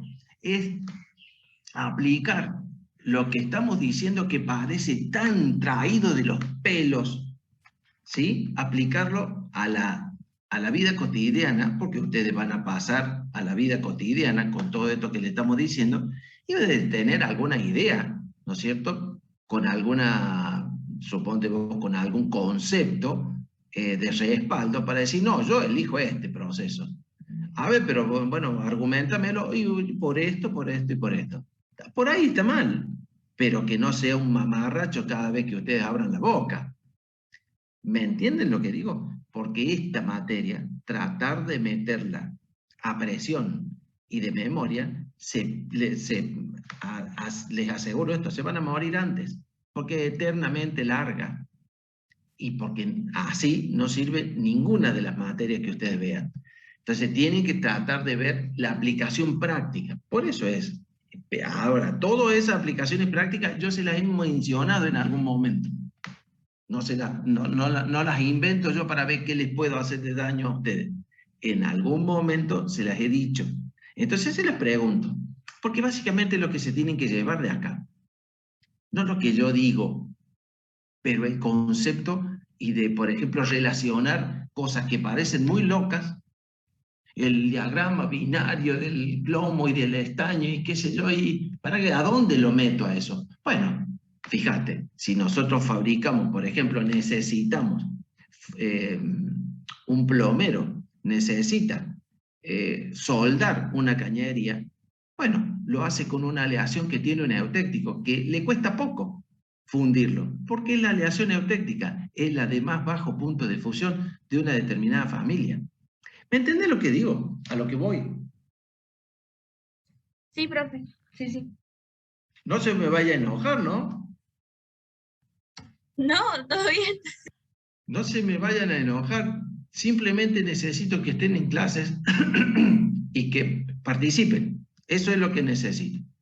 Y por supuesto, después estudien, que ya es una cuestión que les queda a ustedes. Bueno, cuando ustedes, volviendo al tema, nos tomamos 5 minutos, ¿puede ser? Antes de seguir con el tema de estructuras y demás. Sí, Acá profe, viene... pero antes, ¿podría hacer una pregunta? Sí, totalmente, sí. Quiero ir viendo si voy entendiendo. Supongamos, no sé cómo es la producción real, ¿no? Pero supongamos que yo quiero hacer un cuchillo. Entonces digo, bueno, le voy a dar la forma al cuchillo con un mecanizado. Entonces yo a una planchita de acero le hago un recocido. Y después el cuchillo yo lo necesito endurecer, entonces lo vuelvo a recalentar y le hago un temple. Claro. Perfecto, entonces... Si vos tenés, por ejemplo, un trozo de metal, por ejemplo, la otra vez a mí me dieron una lima. Sí. y me decir, por ejemplo, por favor, la lima es terriblemente dura. Entonces, por favor, hace un recocido, porque quiero fabricar un cuchillo. No era un cuchillo, pero algo, como una especie de arma, así, para ir a cazar y estas cosas. Bueno, un recocido a muerte, digamos, esos recocidos globulares de muchas horas, la dejamos blandita, el tipo la mecanizó y después hay que templarlo, porque si no, le queda blando nomás. Después hay que templar y después hay que revenir. Perfecto, gracias. No, por favor. En 3 minutos nos vemos. ¿Puede ser? Sí, profe.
Chicos, ¿están ahí?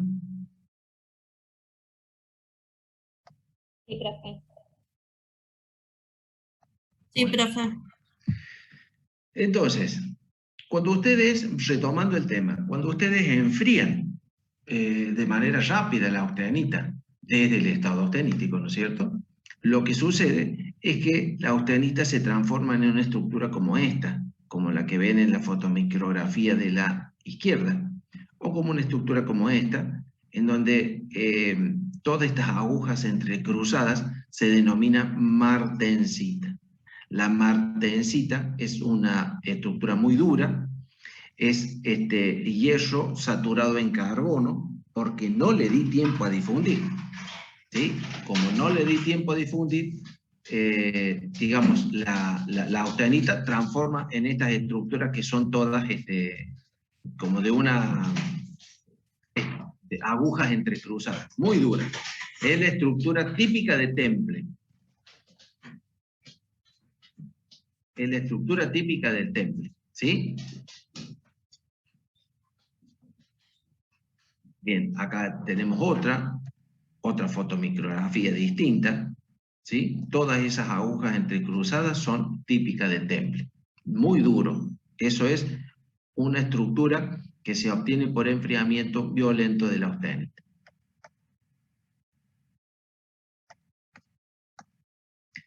Acá está la estructura que preguntaba uno de sus compañeros hace un ratito.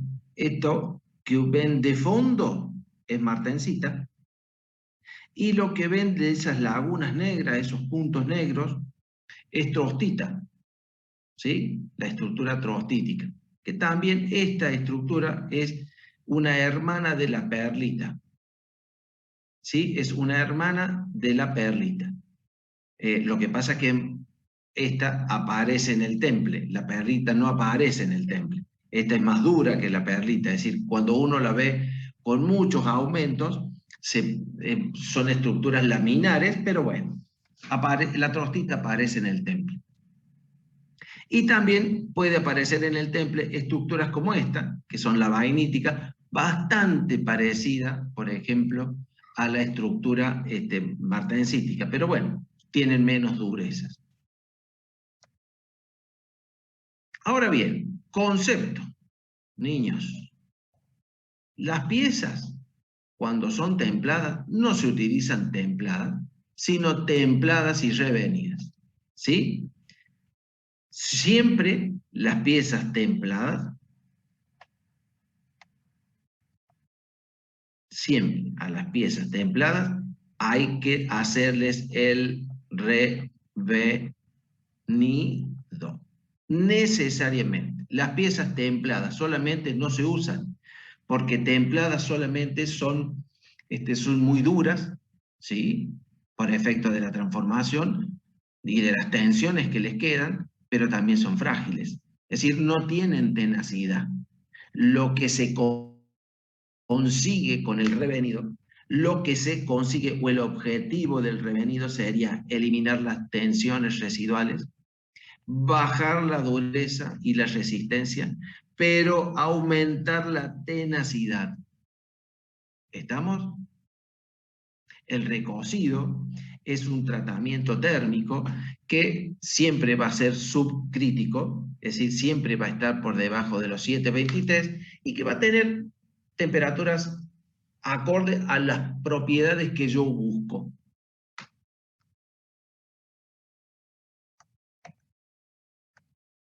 Por ejemplo, el recocido este era el temple, ¿se acuerdan? El temple en donde ustedes llegaban al estado austenítico, mantenían en el estado austenítico para homogeneizar el carbono puntualmente y todos los aliantes, y ahí provenía el enfriamiento violento, por ejemplo, en agua, en aceite, en polímeros, demás. Ahí obteníamos una dureza elevada en el temple. Entonces, todas esas piezas que están con una dureza elevada y resistencia elevada, también tienen baja tenacidad, ¿sí? Por lo tanto, se las vuelve a calentar desde temperatura ambiente hasta temperaturas variables, pero siempre inferior al AC1, para darle la dureza y resistencia y tenacidad final a la pieza. ¿Está claro lo que dije? ¿Y cómo se enfría después? Al aire, porque no va a producir nada. Vos, al no pasar los 723, nunca va, o sea, no va a pasar nada con la estructura, porque la estructura empieza a cambiar desde los 723 para arriba. ¿Estamos? ¿Se entendió? Profe, una consulta. El temple ¿Sí? se hace para aumentar la dureza, pero después Sí. en el revenido baja la dureza. ¿Se tiene en Sí. cuenta, que la dureza final que se va a obtener es después del revenido? Sí, sí, sí. Cuando uno tiene un plano de una pieza que va a ir templada y revenida, los valores finales de dureza y de estructura son posteriores a esto. Porque vos acá terminas de dar, de acá sale el final o el valor de dureza Rowell C final, después del revenido, ¿sí? Está bien hecha. Porque acá nosotros obtenemos, digamos, en el temple obtenemos una dureza alta. pero no es la final. La final se la vamos a dar con el calentamiento ese posterior que se denomina revenido. Profe, ¿y si yo no le hago un revenido me va a quedar una pieza súper frágil, digamos? ¿Por qué se le hace el revenido? O sea, le quita tensiones, pero ¿para qué? Para aumentarle la tenacidad. Claro, para que no sea tan frágil. Para que no sea frágil.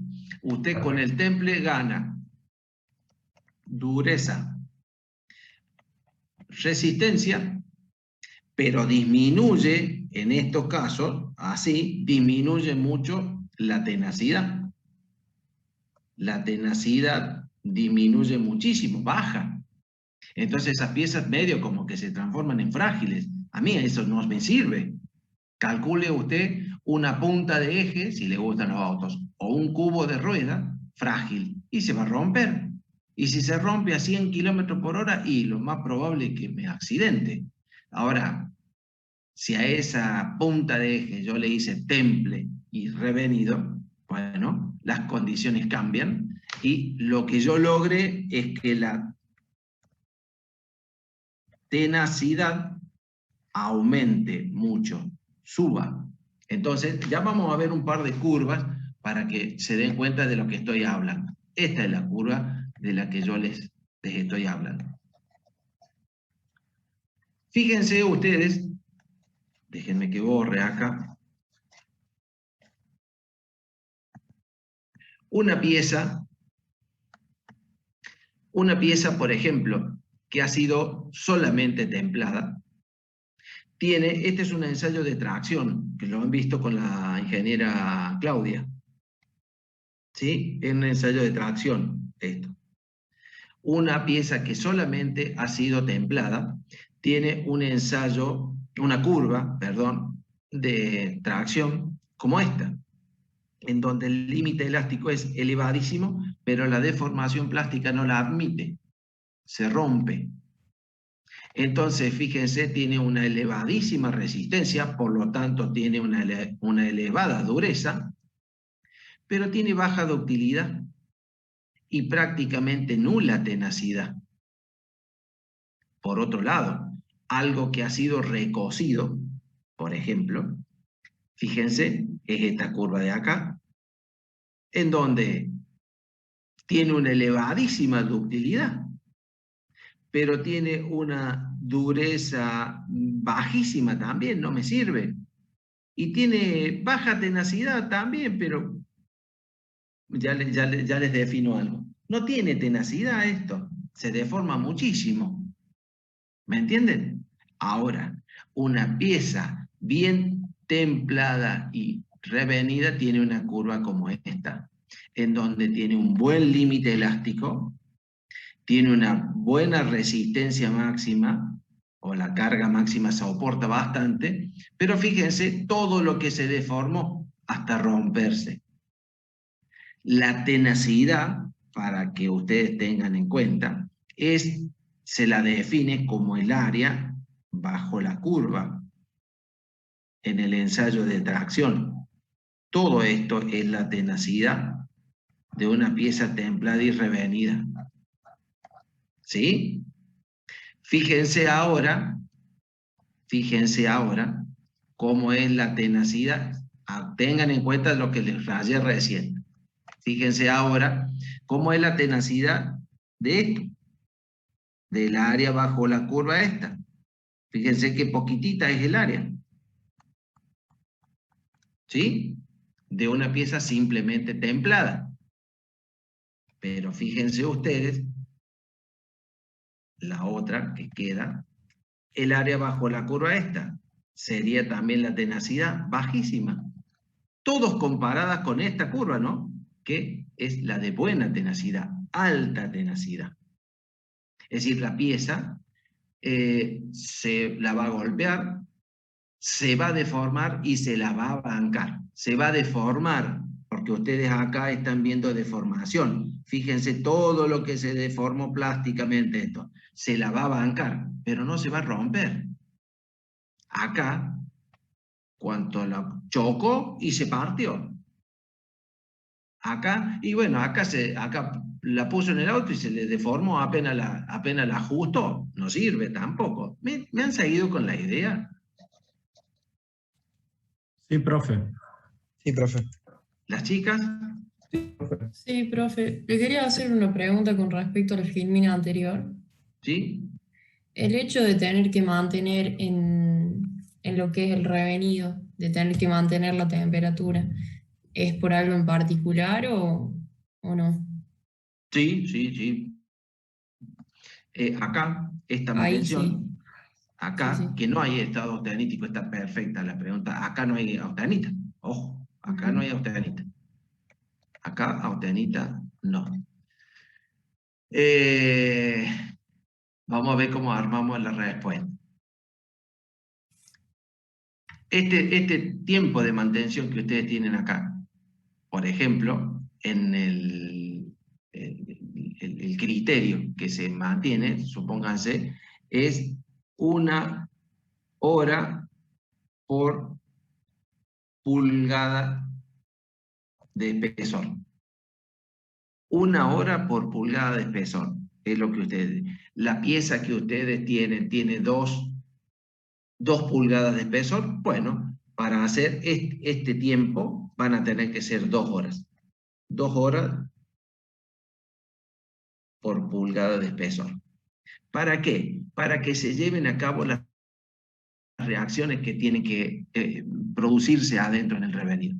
Es decir, hay una serie de reacciones en el revenido, hay precipitación de carburos desde las agujas, hay transformación, por ejemplo, de la austenita residual en vainita, hay una serie de cosas que yo no se las voy a contar a ustedes porque no hace al objetivo de ustedes. Pero durante este tiempo, ¿no? Lo que sucede es que ocurren una serie de reacciones en la masa de acero que hacen a que al final tengamos la dureza y la resistencia y la tenacidad que yo estoy buscando. Porque durante este periodo de tiempo a esa temperatura se producen en el núcleo de las piezas, en todo el volumen de las piezas, una serie de cosas, como por ejemplo precipitaciones de carburo que no es la cementita, es decir, va a bajar la dureza, se van a eliminar las tensiones, va a transformar a una parte de la austenita residual, una serie de cosas que, bueno, no vienen al caso para ustedes. Yo no se las preguntaría nunca.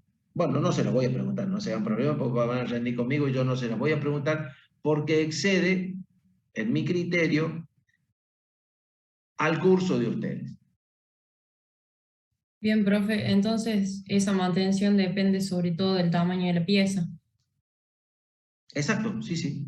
Al igual que esta, ¿no? Al igual que esta. Genial. Al igual que esta, los criterios que se adoptan más o menos son parecidos.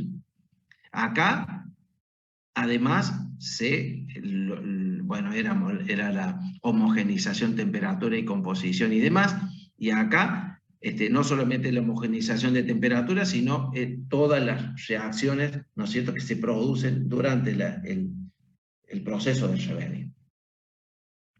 Genial, profe, gracias. Profe. Sí. Yo con la consulta que le hice hace un rato de la dureza final, por ejemplo, si uno sabe la dureza final que quiere después del revenido, durante el temple se lo va a llevar a una mayor dureza teniendo en cuenta que después va a bajar, o eso no se puede calcular, digamos. A ver, vamos de vuelta porque no te seguí en la secuencia de cosas que querés hacer. ¿Cómo era? Bien. Vio que yo le pregunté hace un rato lo de la dureza final, siendo que en el temple aumenta y después en el revenido baja. Sí. Bien, si nosotros sabemos la dureza final que queremos, se va a tener en cuenta, por ejemplo, en el temple lo vamos a llevar a una dureza más alta de la que queremos, porque sabemos que después en el revenido baja. Claro, sí. Ah, bien. Si yo llevo los procesos como corresponde, el temple me va a dar una dureza que la voy a acomodar con el revenido. Eso es para ustedes hoy, y si a alguno le toca ir a trabajar a una planta de tratamiento porque le puede ir a trabajar, va a ver que hay muchas más cosas referidas a esto. Hay, por ejemplo, a ver, no sé si está... No. Hay aceros que en el revenido, por ejemplo, los aceros de matricería, en el revenido aumentan de dureza. ¿Sí? Pero son cosas puntuales. Aparece lo que se denomina dureza secundaria. Entonces, uno la saca la pieza de temple con 50 Rowell y de revenido con 53. ¿Ves? Sí, pero si le hice el revenido. Bueno, lo que pasa es que aumenta porque algunos aceros tienen esa característica de dureza secundaria. Conmigo no la van a ver. No se hagan problema porque yo no les voy a preguntar sobre eso porque no se los doy. ¿Sí? Yo me voy a fijar en los apuntejos que ustedes tienen, pero no he visto eso. Si no, se los explico, no tengo problema. ¿Estamos? Sí, profe. Sí, entendí, gracias. Bueno, entonces, nadie me preguntó de esto a mí. ¿Qué es eso? A ver si alguien puede acercar algo.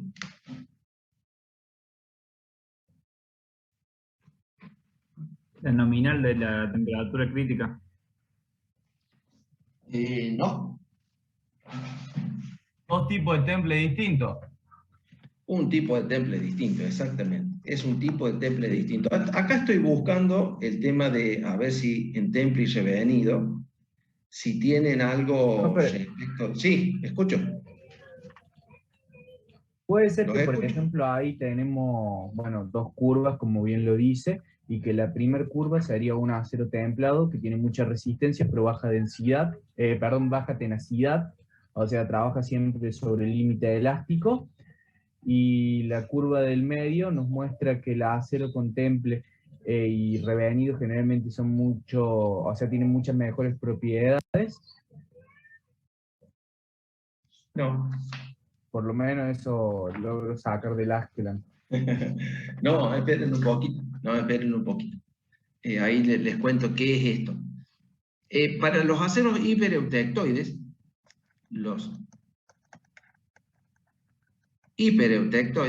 ¿qué característica tenían los hipereutectoides?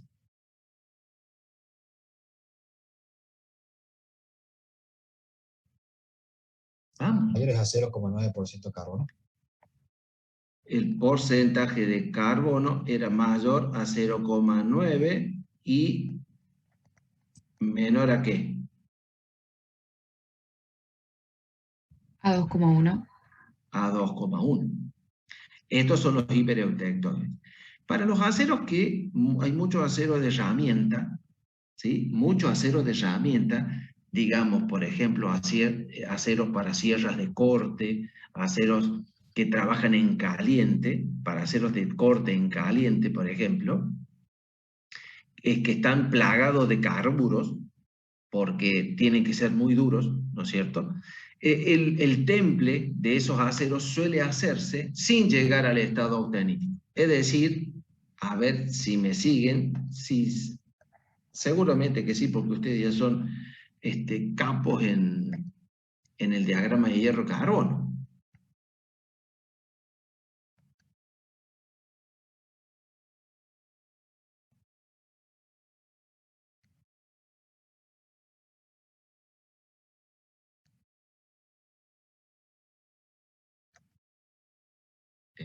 ¿Se acuerdan cómo se llama este punto? Esto es gamma. ¿Cómo se llama ese punto? Eutectoide. Eutectoide, el punto S. Entonces, del eutectoide para acá, ¿cómo se llamaban los aceros?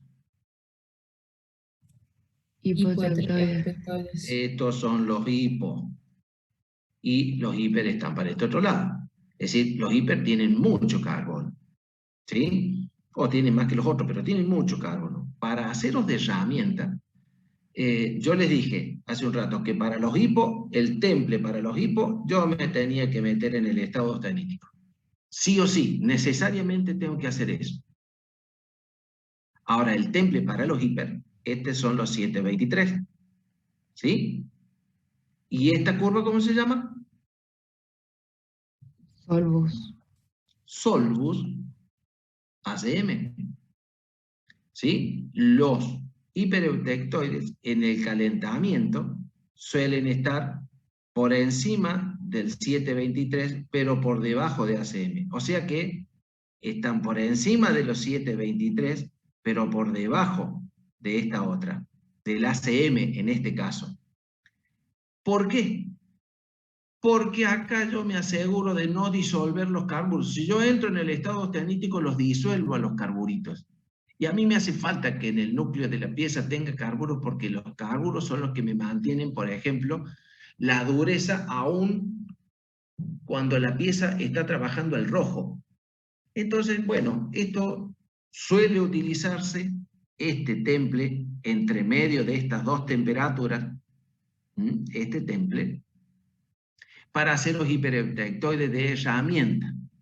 ¿Estamos? Hipereutectoides de herramienta. Eso es simplemente. Desde acá para abajo, todo es igual. ¿Estamos? Sí, profe. Señoritos. Sí, escucho.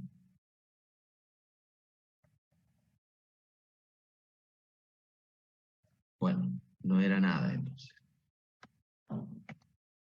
Bien, lo que vamos a esbozar ahora, simplemente vamos a esbozarlo porque lo vamos a ver en la clase que viene, son los tratamientos isotérmicos. Lo que habíamos estado viendo hasta ahora eran los anisotérmicos, en donde la austenita transformaba a temperaturas variables. Con la disminución de la temperatura transformaba la austenita. ¿Sí? Pero ahora, en estos procesos isotérmicos, la austenita va a transformar a una temperatura constante. ¿Sí? A una temperatura constante. Acá, la herramienta fundamental para llevarlos a cabo es la curva de la S. Esa es la herramienta que yo voy a tener que tener sí o sí para llevar a cabo el tratamiento isotérmico de las piezas que yo haya fabricado. Dentro de estos tratamientos vamos a ver que está el recocido isotérmico, de vuelta, recocido, ¿que sirve para qué? Ablandar. Para ablandar el acero. Perfecto, para ablandar el acero. Tenemos el Martenbering, ¿sí? Marten, que para endurecer. Acá de vuelta vuelve a estar algo que a ustedes ya casi que les dice algo. Marten, Martencita, ¿no? Había algo con Marten, bueno, sí, Martencita.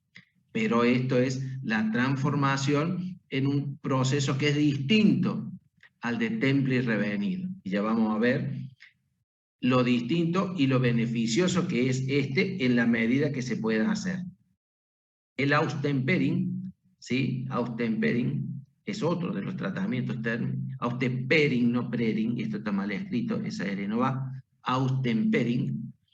Y después tenemos el tratamiento subcero, que suele acompañar acá a esto, pero también lo vamos a ver como proceso. ¿Estamos? ¿Dudas? Señoritos. ¿El objetivo del Austempering? El objetivo del Austempering normalmente es lograr una estructura vainítica. Lograr una estructura, hay otro más que se denomina patenting, que es para, por ejemplo, para fabricación de alambre y cuerdas de piano, que tiene un alambre de alta calidad y que, bueno, tiene una estructura vainítica. Pero el Austempering sirve para, yo creo que está acá.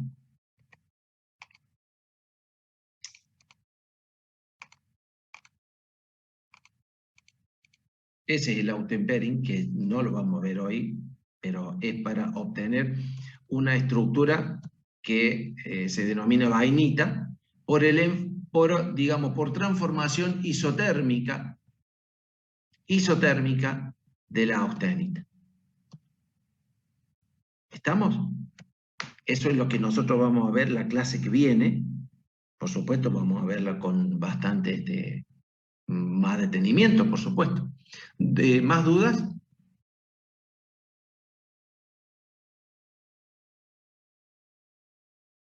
Por mi parte, Perfecto. Sí. Si se sabe la fecha del próximo parcial. No, yo no tengo nada todavía. No, falta mucho todavía, chicos. No, encima todo lo que falta a ustedes es como una Biblia lo que le falta a ustedes. Una Biblia y un anexo más que no sé. Es gigante esto. No. ¿Cómo? No. Va a ser para seguramente finales de octubre, principios de noviembre, ahí, por allá. Porque vieron que conmigo tienen cada 15 días, o sea que vamos avanzando muy ahí, y encima por ahí nos toca un feriado entre medio y es un bodrio porque no llegamos nunca. La idea sería para finales de octubre seguro, y también puede llegar a ser pisando noviembre. Lo que pasa es que después nos queda poco tiempo entre el final de las clases y los exámenes. Entonces hay gente que no podemos estar muy sobre el examen porque no sabe si va a rendir, si no va a rendir. Entonces tenemos que tener el tiempo necesario para ustedes fundamentalmente, y nosotros poder organizarnos bien. Profe, yo tengo notado que habían dado la fecha el 10 de noviembre. Bueno, puede ser, yo no me acuerdo, porque básicamente yo no me acuerdo ni lo que les he dicho hace 10 minutos, pero es posible. Lo que no, por ahí no queremos es que se les junte a ustedes el parcial con los exámenes. Hay veces que no hay otra. De hecho, ustedes están rindiendo conmigo, por ejemplo, los sábados, cosa que no corresponde, pero no hay tiempo físico para dónde meterlos. Entonces, bueno, la idea mía es que no se les amontone todo, porque eso corren en contra de ustedes. Pero bueno, también necesitamos nosotros poder organizarnos para que las cosas nos salgan bien.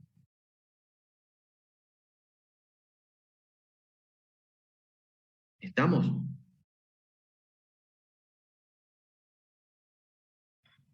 Bueno, se ve que no estamos.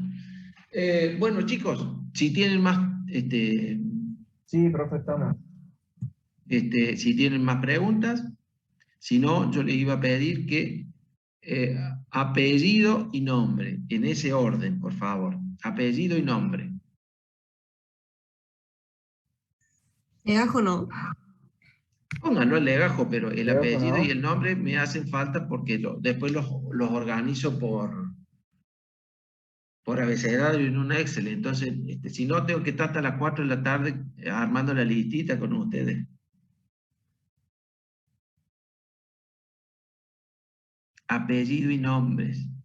Acuérdense de la secuencia en que se les pide.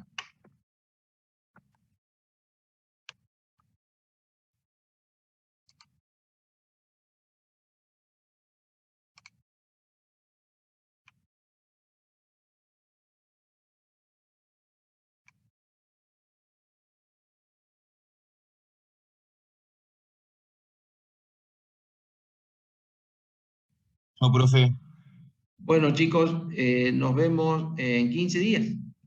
Si no hay nada, si no hay nada raro, nos vemos en 15 días. ¿Sí? Chao, profe. Adiós, profe. Chao, profe. Chao, profe, nos vemos. Chicos, que anden bien, hasta luego. Profe, le hago una consulta rápida nomás sobre el trabajo práctico, ¿puede ser?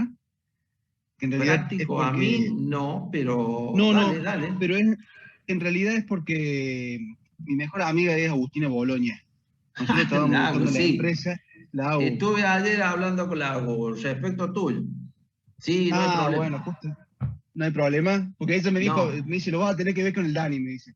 Y yo digo, bueno, le preguntemos al profe primero para ver si se podía hacer o no. Sí, no hay problema. Lo que sí tenemos que ir organizando quiénes son los que van, porque mucha gente no admite por este problema que hay. Primero porque ustedes son un ejército, y por otro lado es que para organizarnos nosotros allá, y el coronavirus de mierda, ¿viste? Sí. Así que organícense, sí.